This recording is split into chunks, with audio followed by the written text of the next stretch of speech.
Alors viens, on y va. Au milieu des passagers, il passe inaperçu.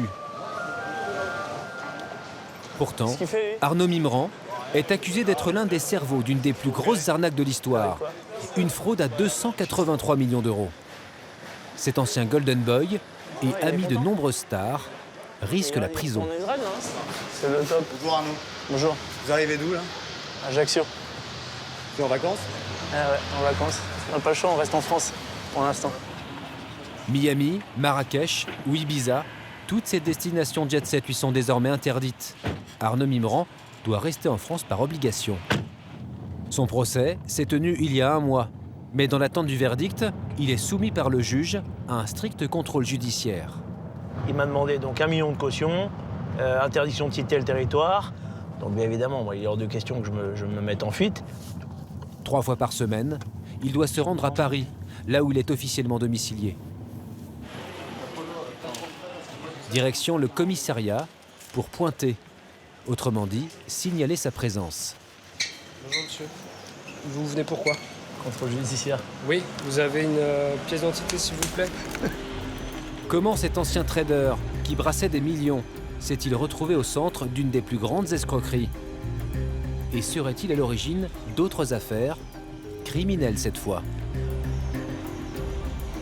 Pour la première fois, Arnaud Mimran a accepté de s'expliquer devant une caméra.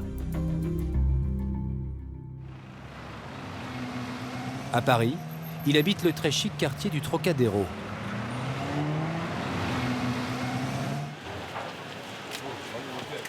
Bon, on va à la maison. Toujours à ses côtés, Fafa, son garde du corps et ami. Arnaud Mimran, 45 ans, a passé dans ce quartier une enfance dorée. Fils d'un cadre dirigeant d'une grande entreprise de BTP, il est diplômé d'un 3e cycle de finance. Père de 5 enfants, il occupe aujourd'hui un appartement de 400 mètres carrés avec jardin. Un appartement à la décoration très personnelle. Pourquoi il y a autant de têtes de mort? Ça, c'est Damien Hirst. C'est sa spécialité, les têtes de morse. Damien Hirst est l'un des artistes les plus cotés actuellement. Mais l'art contemporain n'est pas la tasse de thé du maître des lieux. Ça représente quoi? C'est ma femme qui avait acheté ça. Moi, j'aime pas ces trucs-là. Je suis pas du tout sensible à l'art. Arnaud Mimran ne s'en cache pas. Il a plus un faible pour l'argent. Il y a quoi là-dedans? Il n'y a plus rien. Allez, c'est fini. Ah, tiens, tu vois? Regarde. D'ailleurs, un immense coffre-fort trône au beau milieu du salon.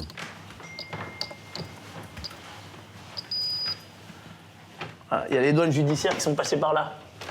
T'as vu que... c'est vide. Arnaud Mimran s'est fait saisir ses montres de luxe, ses voitures de sport et ses comptes en banque. L'équivalent de 8 millions d'euros placés sous séquestre. C'est pas grave. Dans l'attente de son jugement. Lui reste-t-il de l'argent? Et si oui, où? Il n'a pas souhaité nous le dévoiler. Le virus des affaires, il l'attrape à 26 ans, quand il devient gestionnaire de portefeuille. L'argent, j'en ai toujours gagné dès que j'ai commencé à travailler en bourse. Et je me suis retrouvé avec en première fiche de paye 30 000 francs. La deuxième, j'ai dû monter à 50 000 francs. La troisième, 80 000. Et après, voilà, 100 000, 105 000. J'ai fait que monter. J'ai fini, je gagnais presque 500 000 francs. Là, elle baisse la livre. 3 ans plus tard, il monte sa propre société d'investissement boursier. À moins de 30 ans, il est déjà multimillionnaire. Le début d'une quinzaine d'années de flambe et d'amitiés très diverses. Entre Paris et Las Vegas, il enchaîne les tournois de poker. En Israël, il se rapproche du futur Premier ministre Benjamin Netanyahou, dont il aurait financé la campagne. En France, lors de matchs caritatifs, il fait la connaissance de people, comme ici Franck Dubosc et Marc Lavoine au Stade de France. Les joies du Gotha mondain, il y goûte aussi en Italie, suivi par des paparazzi avec sa compagne du moment, une mannequin paraguayenne. Alors Claudia, récapitulons. Un téléphone portable, une montre et des petites robes, c'est ça?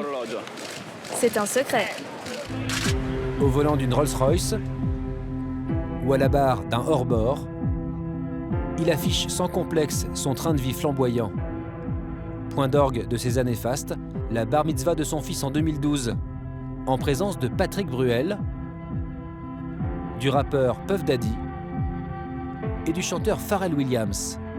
2,5 millions d'euros de dépenses et un joli cadeau pour les invités. Je trouvais ça original, au lieu d'envoyer un carton d'invitation, d'envoyer un iPad. Voilà, bon après, ça peut être mal interprété, ça peut choquer, mais ouais, bah, le nombre d'invités, donc... mais c'était, voilà, ça me faisait plaisir, puis c'était histoire de faire quelque chose d'original. Mais tout s'écroule il y a 1 an et demi. En janvier 2015, les douanes font plonger le Golden Boy. Arnaud Mimran est incarcéré et mis en examen pour escroquerie en bande organisée. Il serait l'un des cerveaux d'une arnaque hors norme, commise entre 2008 et 2009.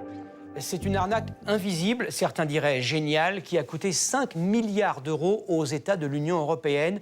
L'escroquerie est liée à la taxe carbone qui permet, vous le savez, aux entreprises d'acheter et de vendre des droits à polluer. Les fraudeurs se sont en fait engouffrés dans une faille du système.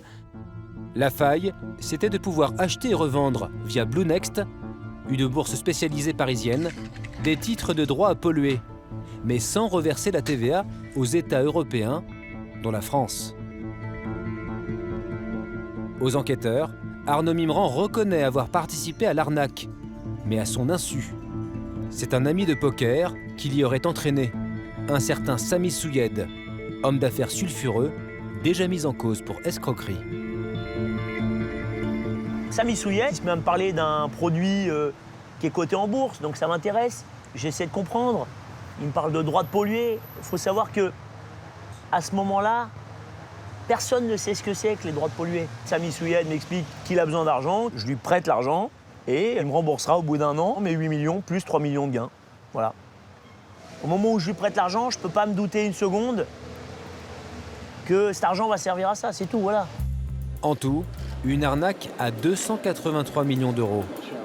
En mai dernier, à son procès, où 11 autres prévenus étaient convoqués, Arnaud Mimran a une nouvelle fois mis en cause Sami Souyed. Sauf que son ami de poker a été assassiné il y a 6 ans, ici, place Maillot à Paris. Tué par un commando de 2 hommes à scooter. Sur la scène de crime, une bague en forme de tête de mort. Les proches de la victime soupçonnent Arnaud Mimran d'être derrière ce crime. Le financier l'aurait fait éliminer pour ne pas lui rembourser un prêt de 60 millions d'euros. Une accusation que le frère de Sami Souyed a accepté de nous détailler au cours d'un entretien téléphonique. Il a pris conscience que j'ai prêté à une seule personne. Il se rend à Paris, il passe la journée chez Arnaud Mimran et je pense qu'il a 20 heures, il part rassuré chez Arnaud Mimran. Il a dû lui promettre qu'incessamment sous peu, il allait récupérer son argent. Mais Arnaud Mimran savait très très bien que c'était sa dernière soirée pour mon petit frère. Vous pensez que Arnaud Mimran a commandité son assassinat? Oui, je n'ai aucun doute. 60 millions, c'est un motif pour faire éliminer quelqu'un. Le financier nie en bloc. Entendu dans cette affaire, il n'a pour l'instant pas été poursuivi. Mais ce n'est pas le seul dossier criminel où apparaît son nom. Il a aussi été interrogé sur la mort du milliardaire Claude Drey, son beau-père, à qui il devait de l'argent. Assassiné ici, dans son hôtel particulier, en octobre 2011. Et il y a 1 an, il a été mis en examen pour la séquestration d'un trader suisse avec qui il était en affaires. La seule chose qui est évidente, c'est que je suis concerné par aucune de ces affaires. J'ai jamais été inquiété. Je ne suis absolument pas inquiet à titre personnel et je n'ai pas été inquiété. Après, les gens, les rumeurs, je suis pas là pour commenter. I'll be back. Et même la perspective de retourner en prison pour l'arnaque à la taxe carbone Hein, c'est pas mal ça. semble le faire sourire. Comme il a dit Terminator, je vais revenir.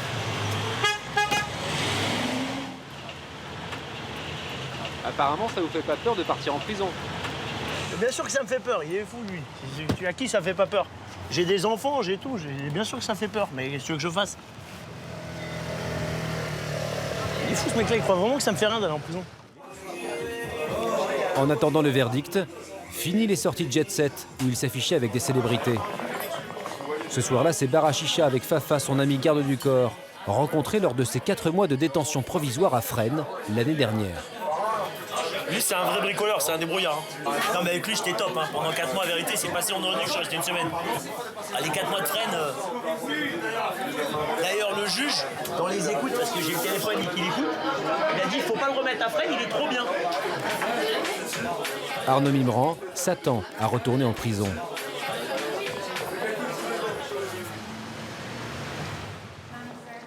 Jeudi dernier, il est convoqué pour le délibéré. Le procureur a requis 10 ans de détention contre lui. Le tribunal le condamne à 8 ans de prison et 1 million d'euros d'amende pour avoir sciemment organisé la fraude. Il devra également régler avec les autres prévenus 283 millions d'euros de dommages et intérêts. Arnaud Mimran fait appel, mais le Golden Boy des Beaux-Quartiers est immédiatement placé en détention.